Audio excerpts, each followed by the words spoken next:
encore des enfants. Alors maintenant, je vais évoquer avec vous cette eau du baptême. Je vais même la peindre. Nous avons parlé du cierge pascal. Le cierge pascal, c'est Jésus ressuscité.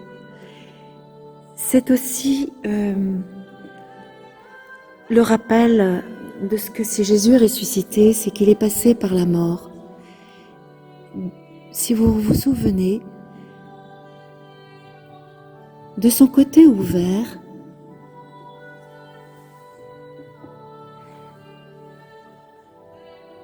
de l'eau et du sang ont coulé, de ses blessures.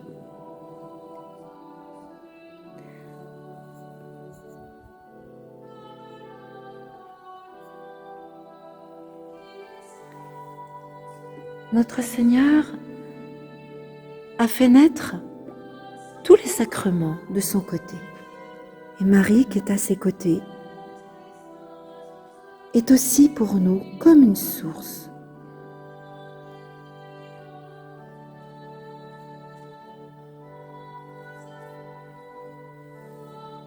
Ô Marie, je voudrais porter avec toi cette souffrance intense et cette joie immense que tu as eue à la résurrection de ton Fils. Oui, avec lui, tu as porté le monde. Avec lui, tu as prié pour les disciples qui t'ont pris chez eux.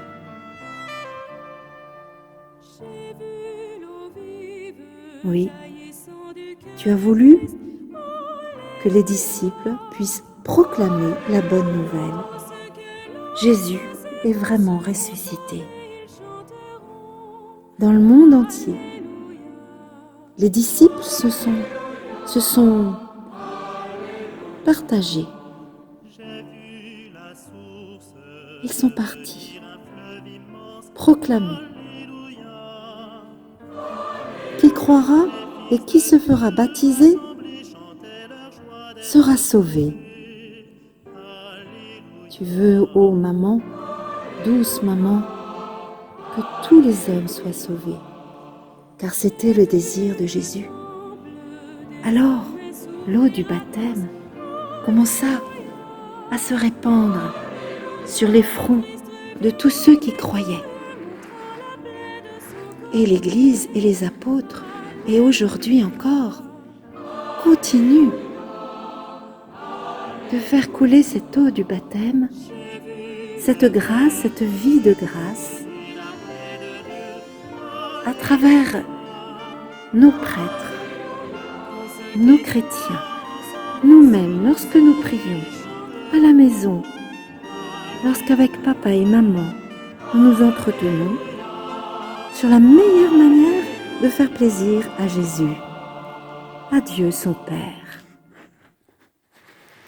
De répandre cette grâce, cette vie de grâce des enfants de Dieu comme une bonne eau, une belle source à laquelle on n'a pas fini de s'abreuver.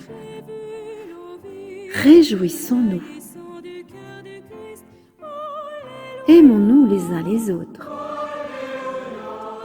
Que de belles paroles Jésus nous a donné de dire. Regardez comme le monde est heureux quand il fait la volonté de Dieu.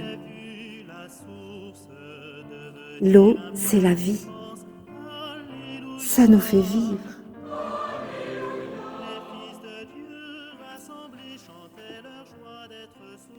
Il ne faudrait plus recommencer ce qui s'est passé pour Noé. Vous vous souvenez, la pluie était tombée pendant 40 jours. Vous vous souvenez, vous connaissez tous ce qui s'est passé pour l'arche. Elle a permis à Noé d'échapper à l'eau qui avait si monté, parce qu'il y avait tant de violence sur la terre, tant de guerres,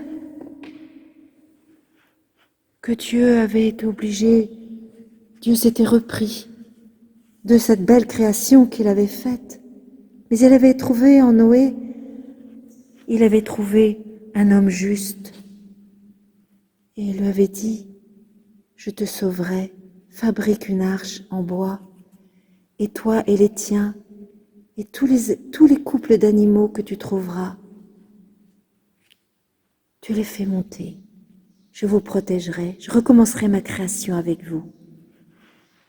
Mais, à la fin, Dieu se repentit d'avoir détruit cette humanité, et voici la promesse qu'il fit. Je mets mon arc dans le ciel, il deviendra un signe d'alliance entre moi et vous tous les êtres vivants, et les eaux ne deviendront plus un déluge pour détruire les hommes. Mais l'homme est quelqu'un qui rencontre aussi des ennemis. Et ici, je vous présente des ennemis que vous connaissez bien. Ce dessin doit vous faire penser à la traversée de la mer Rouge. Alors, je continue la mer. Cette mer qui fait mourir des Égyptiens parce qu'ils étaient à la poursuite du peuple hébreu. Je vous l'ai dessiné parce que je pense que nous pouvons comparer les péchés, nos péchés, à ces Égyptiens qui voulaient faire mourir et qui voulaient rendre esclaves le peuple de Dieu.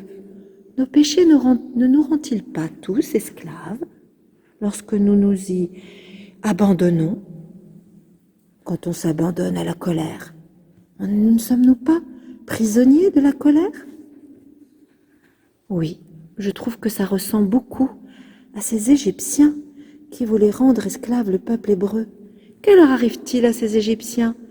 Eh bien, sur l'ordre de Dieu, Moïse a tout simplement relevé son bâton après être passé à travers la mer à pied sec, et Dieu avait fait surgir un vent d'est violent, et ce vent d'est avait chassé l'eau pour leur permettre de passer à ce peuple. Regardez comme ils sont heureux.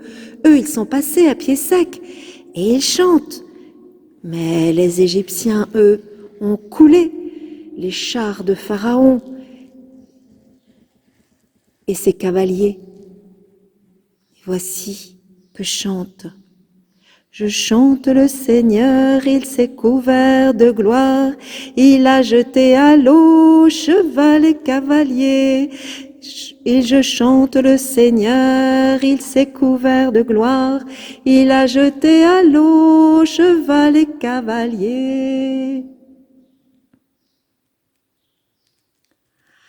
Et voici ce peuple tout heureux qui suit Moïse maintenant. Ils font un grand chemin. Dans le désert, il n'y a pas d'eau. Il y a des puits qu'il faut bien connaître, qui sont un peu cachés. Alors, un jour que le peuple se trouvait sans puits et sans eau, ce peuple assoiffé commençait à murmurer contre Dieu. Ça vous rappelle pas quelque chose? Le premier homme et la première femme qui ont commencé à douter de l'amour de Dieu. Eh bien, ce peuple-là aussi, dans le désert, commençait à dire « Le Seigneur est-il au milieu de nous ou non ?» Moïse prie Dieu et Dieu lui dit « Voici que je veux me tenir devant toi là. Tu frapperas ce rocher avec ton bâton et l'eau en sortira et le peuple boira. » Alors les enfants, Moïse frappe le rocher et aussitôt il jaillit de l'eau de ce rocher. Et le peuple a pu boire et demander pardon à Dieu d'avoir manqué encore de confiance en sa bonté infinie. ce rocher d'où surgit l'eau, ça ne vous rappelle pas quelque chose? La première image que je vous ai montrée au début. Ce rocher d'où coule l'eau, c'est le Christ, c'est Jésus. Et tout le monde, en levant les yeux vers la croix, a pu voir que cette eau qui donne la vie, elle coule du cœur de Jésus. Voilà. Et avec la Vierge Marie, on peut aujourd'hui aller se recueillir et prier à Lourdes, où il y a aussi un rocher. À Lourdes, vous savez, où la Vierge est apparue à Sainte Bernadette,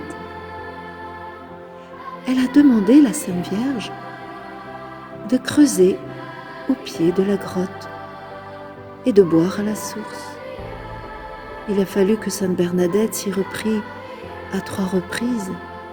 L'eau était boueuse et sale d'abord, et puis un petit filet a commencé à couler, tout petit, une eau bien claire, bien pure, comme cette eau du baptême, sanctifiée par la parole de Dieu. Oui, et depuis, ce petit filet est devenu si abondant, cette source coule tellement à ce rocher de Lourdes, que bien du monde aujourd'hui vient prier là-bas. Et chaque année, il est possible de faire un pèlerinage avec son évêque. Voilà, Marie, nous terminons avec toi.